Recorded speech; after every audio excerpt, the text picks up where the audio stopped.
जीव है ना, बस दो प्रकार से दुखी है।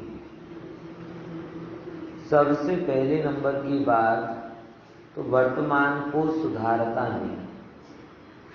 बराबर। जीव की भूल का सबसे पहले नंबर का उपाय क्या है? वर्तमान को सुधारता नहीं, वर्तमान के संयोगों में राग द्वेष करता जाता है। और इतना ही नहीं, वर्तमान में तो बिगाड़ करता ही करता है, भूत और भविष्य के नाम पर भी अपना बिगाड़ करता है। समझ में आया? एक तो नौकर्म लक्ष्य चिंतन, आत्मलक्ष्य चिंतन नहीं। सब जगह उसे क्या दिख रहे हैं? मेरे तेरे, मेरे तेरे, तेरे मेरे दिख रहे हैं। बराबर। आत्मलक्ष्य तो चिंतन नहीं, आत्मा को तो गिनते ही नहीं। त्रिलोकी नाथ विनायक भगवान अंदर में विराजमान है, उसकी तरफ देखता नहीं। और 10 रुपए का फायदा हो गया, 100 रुपए का फायदा हो गया, नई गाड़ी ने, कोई भी नौकर में है उसमें अपनापन करता रहेगा। और यही जब तक चलता रहेगा तब तक अज्ञानी है। समझ में आया? एक तो वर्तमान का बिगाड़, और उस वर्तमान के बिगाड़ में दो चीजें और जुड़ जाती हैं, भूत और भविष्य। समझ में आया? किसी ने बहुत अच्छी 2 लाइन लिखी हैं जो आज की गाथा से रिलेवेंट है। जिंदगी कटी बस 2 अल्फाज में, जिंदगी कटी बस 2 अल्फाज में, एक आस में और एक कास में। कौन कौन से 2 शब्द? एक आस और एक कास। कास आવું થયું હોત તો, એટલે ભૂતના નો કરવું. આવું થાય તો સારું, એટલે ભવિષ્યના નો કર. એટલે આખી जिंदगी से માં जो कोई भी कवि रहते ना, कवि, ये कवि जीवन, जो लोग जीवन जी रहे हैं वो बताता है। तो अगर उसने लिखा है तो लगभग सबका जीवन जो आत्मज्ञान शून्य है, सबका जीवन इसमें झलक जाता है। इसलिए उसने लिखा कि जिंदगी कटी 2 अल्फाज में। जीवन में कुछ और हुआ ही नहीं, केवल 2 काम हुए। कौन कौन से? एक आस में और एक कास में। आगे 21 भी कहा था, आसिमम पुब्ब एदम होए सदीमम एदम। ये पहले मेरे थे, એટલે કાસમાં આવું થયો.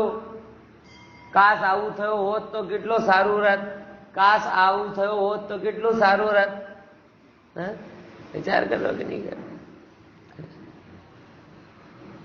हर विषय होता है ना सबको, कि उस समय प्रॉपर्टी के बारे में लोग बहुत विचारते हैं।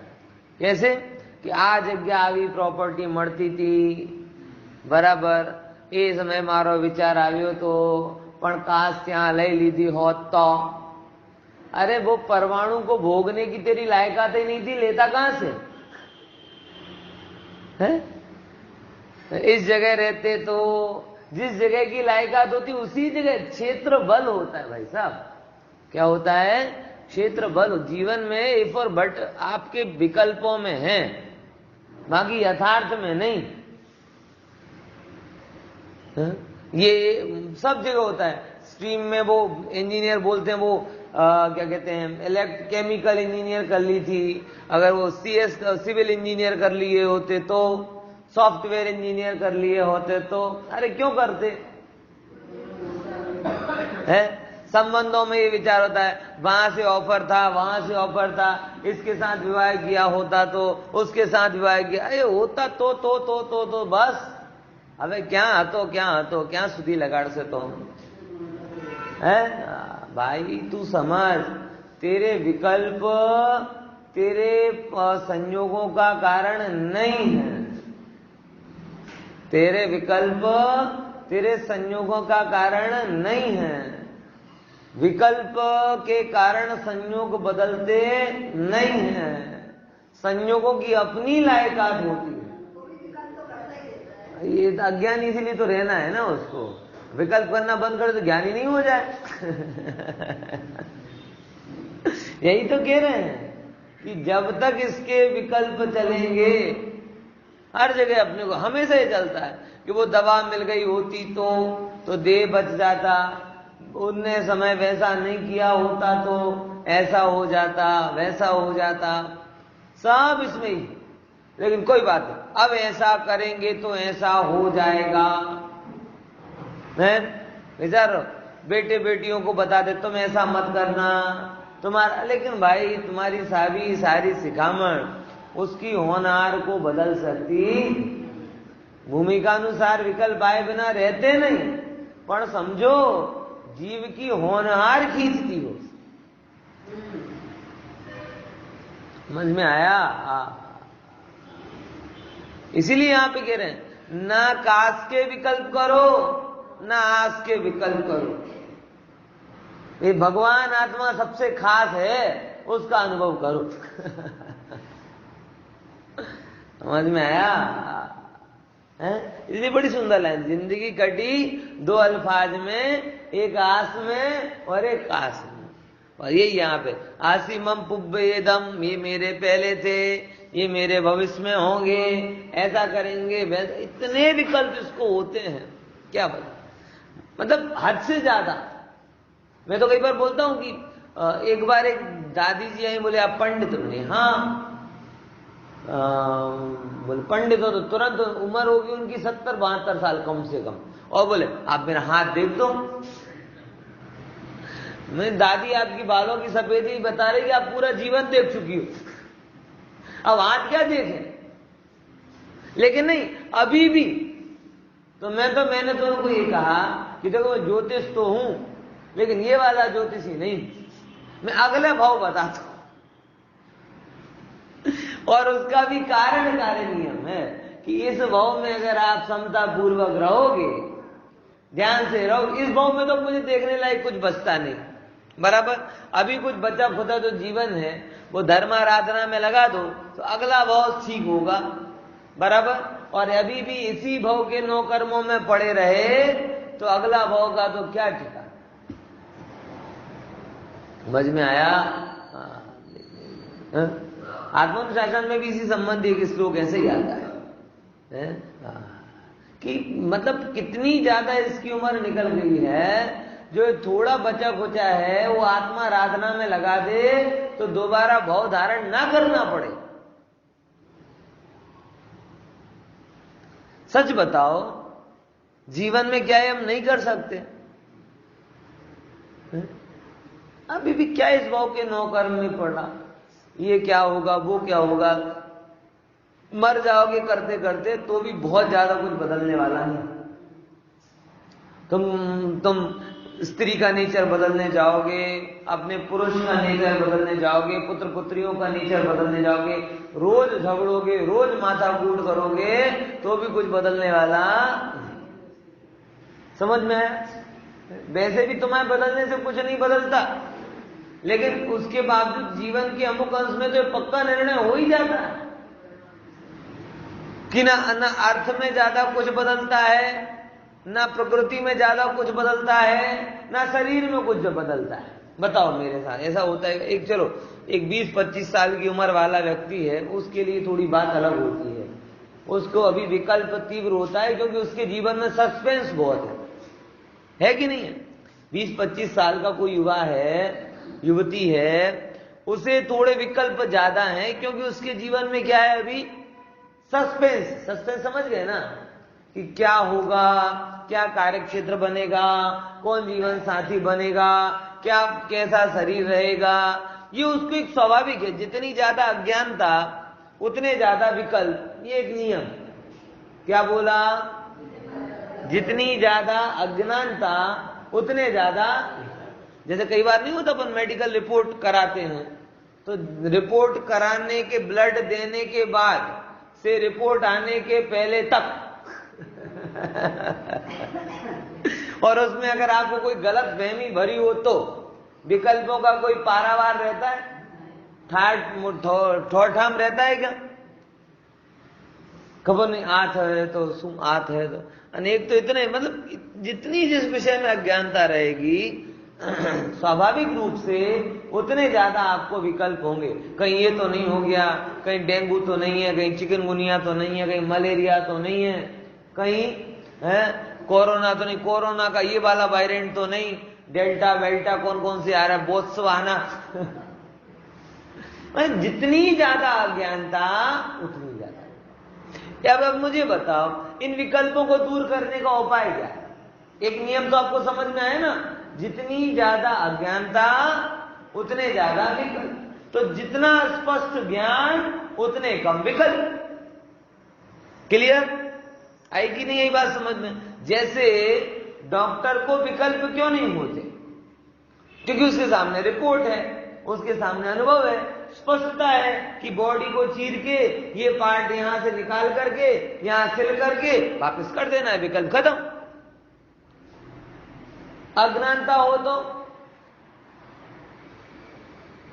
बात आई कि नहीं समझ में? जितनी ज्यादा अज्ञानता होती है उतने ज्यादा विकल्प होते हैं। आपको विकल्पों का दुख तो लगता है, लेकिन विकल्पों के दुख को दूर करने का उपाय नहीं समझ में आता। और वो उपाय कहां है? वो उपाय है स्पष्ट ज्ञान में। कहां पर? जितना ज्यादा स्पष्ट ज्ञान होगा उतने ज्यादा विकल्प। ज्ञान भी नहीं, श्रद्धानमयी ज्ञान। अगर ये दो गाथाओं का आपको बड़ी गहराई से चिंतन होगा कि भाई ये जो विकल्प है तो मूढ़ है, और मूढ़ता क्यों है? क्योंकि जो जो भी परिणमन हो रहा है वो अपने आधार पर हो रहा है, अपने आधार पर हो रहा है, तो विकल्प करूं तो करूं तो। जैसे आपको टीवी चलाने का विकल्प होता है, लेकिन टीवी में क्या चलेगा उसमें आप विकल्प नहीं करते, उसके बाद में फिर बैठ जाते। क्यों? क्योंकि आपको पता है कि वो अपने आप चलती है। होता ही नहीं होता, ऐसे जीवन है, ये सब अपने आप चल रहा है। समझ में आया? तो मैं तो आपको ये बता रहा था कि एक जितने युवा का जीवन है उसके जीवन में बहुत सारे सस्पेंस बाकी हैं, इसीलिए आप उससे अपेक्षा रखोगे कि उसके सारे विकल्प शांत हो जाएं तो थोड़ा मुश्किल है। इतना ज्यादा पुरुषार्थ करे तो पॉसिबल है, लेकिन एक परिपक्व उम्र तक आते आते आपके जीवन के सारे सस्पेंस खत्म हो जाते हैं, लगभग हो जाते कि नहीं हो जाते? आपको ये पता है हो गया कि मैं इस कार्य क्षेत्र में रहूंगा, बराबर। अब विकल्प में ये नहीं है कि यहां जाऊं कि वहां जाऊं, इसमें ही थोड़ा बहुत बेहतर हो सकता है। आपको ये पता चल गया कि भाई मेरे साथी कौन होंगे, रिश्तेदार कौन होंगे, तो अब बदलने का विकल्प कम हो गया, ऐसे ही करके एडजस्टमेंट का भी वो हो जाता है। शरीर की हालत भी लगभग थोड़ी थोड़ी ख्याल में आ जाती है, ये ठीक ठाक चलेगा कि डॉक्टर की रेगुलर परिक्रमा करनी पड़ेगी, थोड़ा थोड़ा ख्याल में आ जाता। वो मतलब अब आपके सामने वस्तु की व्यवस्था क्लियर हो चुकी है। अब आप कितने भी विकल्प कर लो, वो थोड़ा बहुत परिवर्तन आपको उसकी योग्यता अनुसार दिखाई देगा, लेकिन जमीन आसमान का कोई परिवर्तन होने वाला नहीं। होता है कि नहीं होता है ऐसा? लेकिन तो भी हमारा मन है, हमारी जिद है, हमारा मोह है, हमारी अज्ञानता है कि इन चीजों को हम यथार्थ स्वीकारते नहीं। और आजकल ने एक बहुत बढ़िया नाम दे दिया, कौन सा? Fighting spirit. कौन सी स्पिरिट वाला व्यक्ति है? बहुत मोटिवेशनल गुरु तो ऐसे कचरा भरते दिमाग में, क्या बता। मेरे एक रिलेटिव तो अपन तो फाइटर आदमी है, अपन तो फाइट करते, जो भी चीज हो फाइट करो।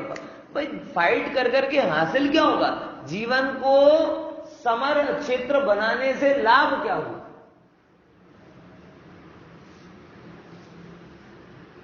ये जितने भी भौतिकवाद है ना, फाइटिंग स्पिरिट कह के जीवन को नरक बनाने से कोई कमी नहीं बाकी रखा है। क्योंकि उनकी नजर में भौतिक नौकर्म उपलब्धि है। नौकर्म क्या है? उपलब्धि है। और ज्ञानी कह रहे नौकर्म नगण्य है, इनके कोई काम ही नहीं है। तो फाइटिंग कर करके पा क्या लोगे?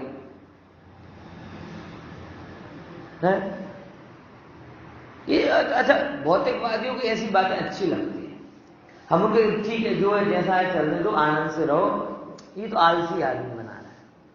और कोई फाइटिंग स्पिरिट रखो, वर्निंग डिजायर रखो। फाइटिंग स्पिरिट को हिंदी में क्या करोगे? लड़ाकू आत्मा है। अरे भाई लड़ाकू नहीं बन, किससे लड़ेगा और किसके लिए लड़ेगा? जिसके लिए लड़ रहा है वो तेरा नहीं, और लड़के भी जो मिल जाएगा वो कहां तेरे साथ जाने वाला है। नौकर्म के लिए लड़ता है, नौकर्म के लिए झगड़ता है, और ऐसे ही लड़ झगड़ कर पर्याय पूरी कर लेता है, फिर अनंत संसार का संस्कार डालता है, और फिर जाके फिर लड़ता है, फिर झगड़ता है। पॉइंट समझ में आया कि नहीं आया? इसीलिए ये मोटिवेशनल लोगों के चक्कर मत पड़ो, सुनने में अच्छी लगेंगी ये बातें, और जब तक आपका मोह का दृष्टिकोण है बहुत सुहाएंगी भी। जब तक आपका विजन नो कर्म के ऊपर है तब तक आपको ये बातें अच्छी लगेंगी। लेकिन भाई जीवन का उद्देश्य कुछ पाना नहीं है, जीवन का उद्देश्य कुछ बचाना नहीं है, जीवन का उद्देश्य मात्र जीना है, और इस तरीके से जीना कि दोबारा फिर से जीवन धारण ना करना पड़े, इस तरीके से जीना। समझो जीवन के उद्देश्य को। ये भौतिकवादियों ने सारी चीजें बदल दी। अलेक्जेंडर को ग्रेट बोल दिया, महाराजाओं को, बड़े बड़े राजाओं को ग्रेट बोल दिया। ग्रेट, ये ग्रेट क्या है कि ग्रेट? लाखों करोड़ों लोगों को मार मार के ग्रेट। धीरू भाई अंबानी, वॉरेन बफेट को ग्रेट बोल दिया। क्यों? अब जो रुपए कमाने वाले ग्रेट हैं। वे ये सब भांड जो नाचते कूदते हैं पैसों के लिए, ग्रेट अमिताभ बच्चन न था, ग्रेट लीजेंड, ये सब भौतिकवादियों ने दिया है। जीवन में अध्यात्म नहीं कमाया उन्होंने, नो कर्म कमाए। किसी ने जमीन का टुकड़ा, किसी ने पैसे की पोटली, और किसी ने यश। ये सब है क्या? सचित कचित मित्र है। समझ में आ रहा है कि नहीं आ रहा? भाई जीवन का उद्देश्य कुछ पाना नहीं है, जीवन का उद्देश्य कुछ बचाना नहीं है, जीवन का उद्देश्य मात्र जीना है, और ऐसे जीना कि फिर से जीवन धारण ना करना पड़े। हे जी, एक नौकर्म के पीछे तूने संस्कार डाल दिए तो वो एक संस्कार से तुझे ना जाने कितने जन्म धारण करने पड़े। एक एक नौकर्म का राग तुझे अनेकों अनेकों भवों में दौड़ाएगा। ये होता है, शास्त्र पढ़ो तो ख्याल में आएगा। इस भाव में जो तुम्हारी अतृप्त इच्छा रहती है, अंदर में पड़ा रहता ना, आस और काश में, काश ऐसा होता तो, आस ऐसा हो जाए तो। अब ये जो इच्छा हमारे अंदर में पड़ी हुई, बराबर, किसी की गाड़ी देखी इच्छा हो गई गाड़ी ले लें, मकान देखा इच्छा हुई मकान ले लें, किसी की जीवन शैली देखी इच्छा हुई कि ऐसे जीवन जिए, घूमे फिरे, मौज करें, बराबर, जुदी जुदी बात समझ में। अब वो उससे आपके अंदर में क्या पड़े? उसके संस्कार पड़े। अब उन संस्कारों को पूरा करने के लिए आपको ना जाने कितने भाव धारण करने पड़े। भवो भवो तक पुण्य अर्जन करेगा और जाके तब उस वस्तु का स्वामी बनेगा। और स्वामी बनते ही वो नौकर की हैसियत ख्याल में आ जाएगी, कहीं दम नहीं। અત્યારે પણ જીવનમાં આવું જ થયો છે, मानो कि ना मानो। जब तक धन नहीं था तब तक धन की वैल्यू थी, धन हो गया तो क्या करेंगे? मकान नहीं था, मकान की वैल्यू, अब क्या करेंगे? पद नहीं था, पद की वैल्यू थी, अब क्या करेंगे? सब देख लो। समझ में आया? इसीलिए मेरे हो जाएं या मेरे थे और चले गए, ये मान्यता अज्ञान। ये मेरे हो जाएं, ये मान्यता अज्ञान है, और ये मेरे थे और चले गए, ये विकल्प भी अज्ञान है। तो ज्ञान क्या है?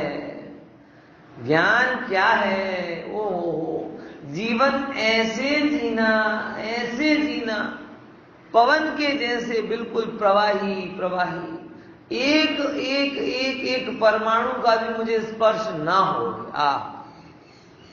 एक प्रकार की तुच्छ इच्छा का भी संस्कार मेरी आत्मा में ना पड़े।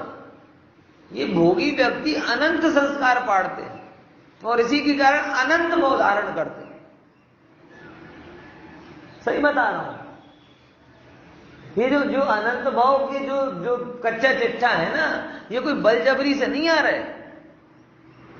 अगर ये अनंत संसार में रगड़ रहा है ना, तो अनंत संसार के संस्कार यही डाले। बार बार कहता हूं भाई, समझ जाओ, सुधर जाओ।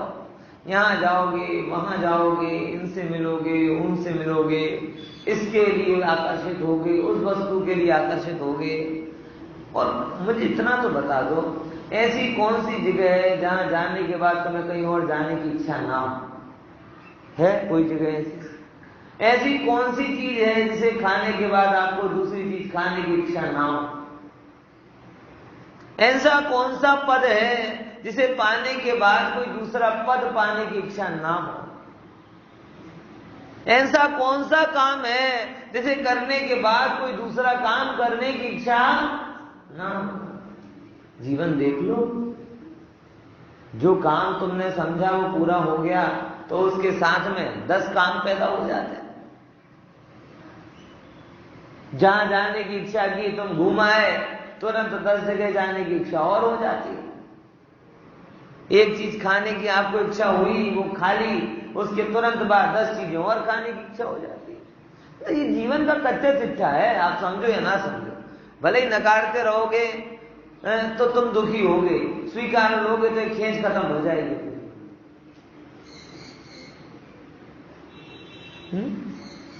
पवन की भांति एकदम प्रवाही, जीवन सर्वत्र है, ग्रहण कुछ नहीं। ग्रहण का भाव ही मोह है, और वो ग्रहण वर्तमान में नहीं, ग्रहण किया हुआ छूट गया, उसके द्वारा किए जाने विकल्प वो भी मोह, और भविष्य में ऐसा मिले ये विकल्प भी मोह। समझ में आया? बहुत गहरी गाथा है भैया। कुनकुन आचार्य देव ने तो आत्मा का यथार्थ परिपूर्ण स्वरूप बता दिया। स्वीकारने में कसर हम रख रहे हैं, क्या करें?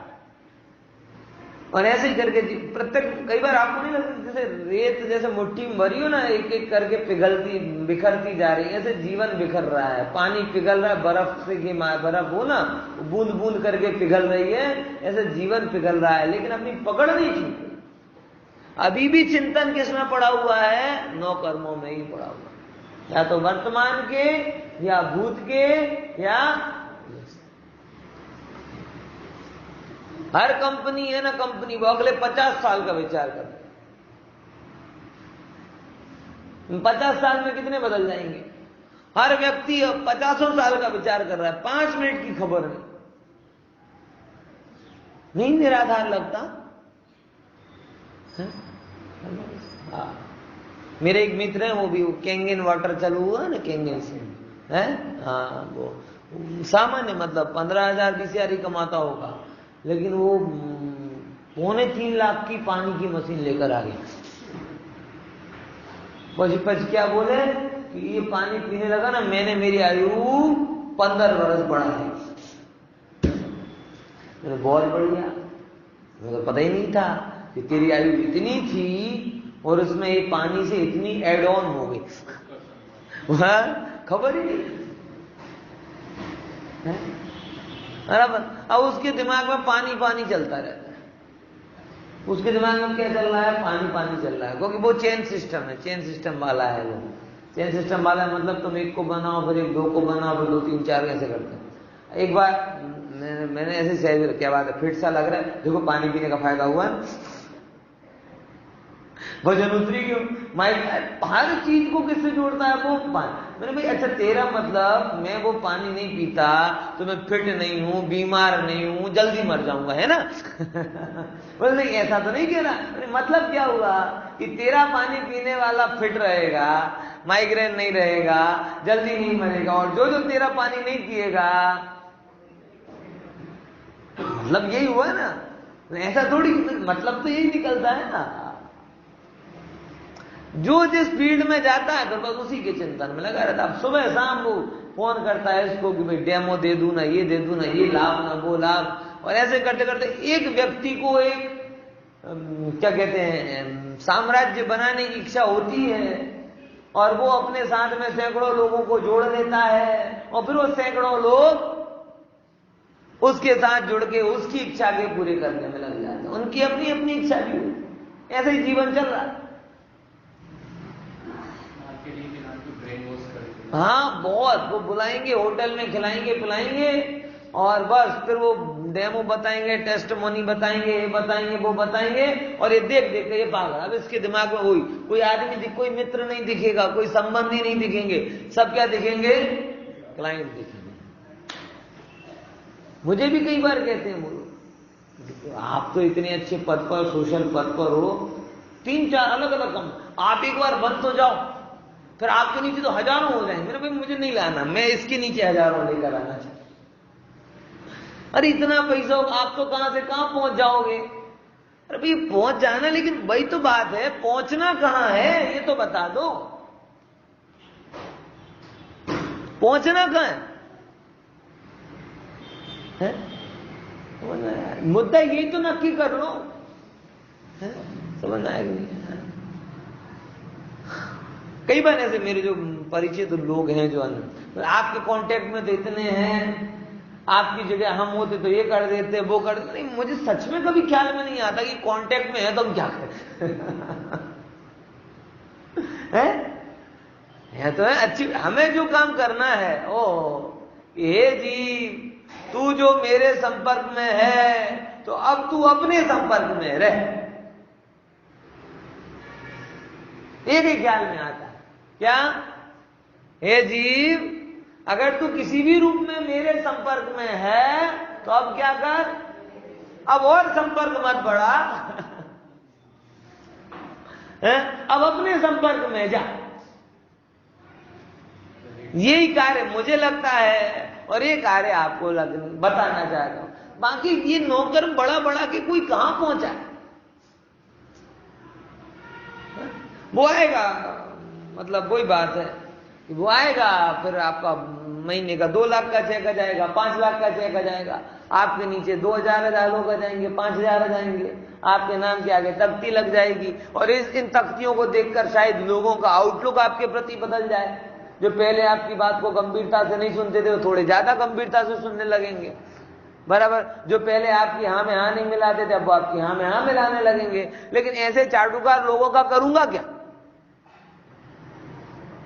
ऐसे परलक्षी लोग जो नाम की क्या कहते हैं उपाधियां देखकर, बैंक बैलेंस देखकर आपके मित्र संबंधी बन रहे हैं, उनका करूंगा।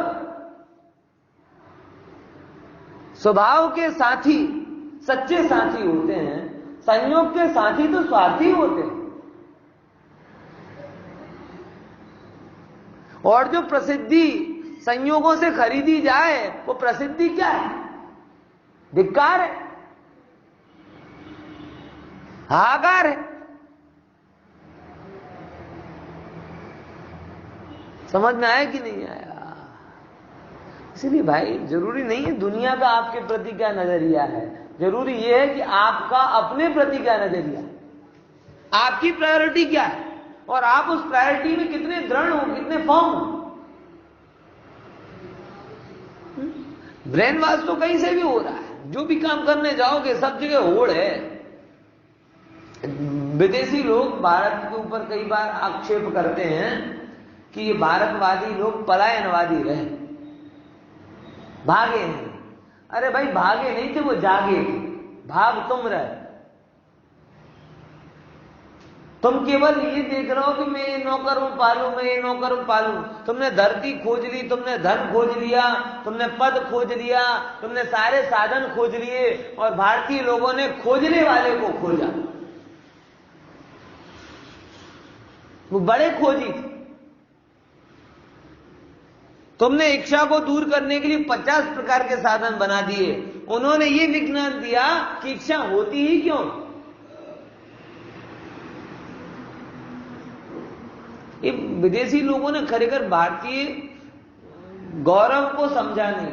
उसका दुख तो है ही, लेकिन उससे ज्यादा दुख इस बात का है कि हम भारतीय भी अपने भारतीय गौरव को नहीं समझ पाए। आध्यात्मिक संस्कृति क्या होती है हम नहीं समझ पा रहे हैं। आज भी वो भौतिकवाद ही हमारे मगज पर, समय सार सुनने के बावजूद भी वो भौतिकवाद हिलता नहीं है।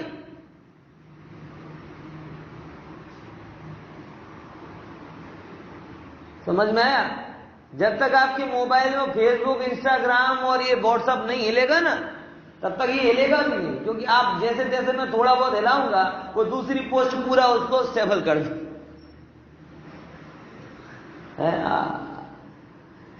इसलिए आध्यात्मिक विरासत को आप समझो, कहीं नहीं जाना है, कुछ नहीं पाना है, कुछ नहीं होना है। ओहो, बस ऐसे जीना है कि जीने के चक्कर में दोबारा जीवन ना जीना धरना पड़े, ऐसे जीना है। एकदम पानी की भांति जहां है, जिस रूप में है, संतुलित रहो, अपने में रहो। बस शरीर की जो थोड़ी बहुत आवश्यकता होती है वो कहीं पर भी नॉर्मल तरीके से पूरी हो ही जाती है। उसके लिए कोई हाहाकार मचाने की जरूरत नहीं है। ये जितना भी तुम्हारे जीवन का ताइफा है ना, ये सब नौकर्म को लक्ष्य में लेकर है।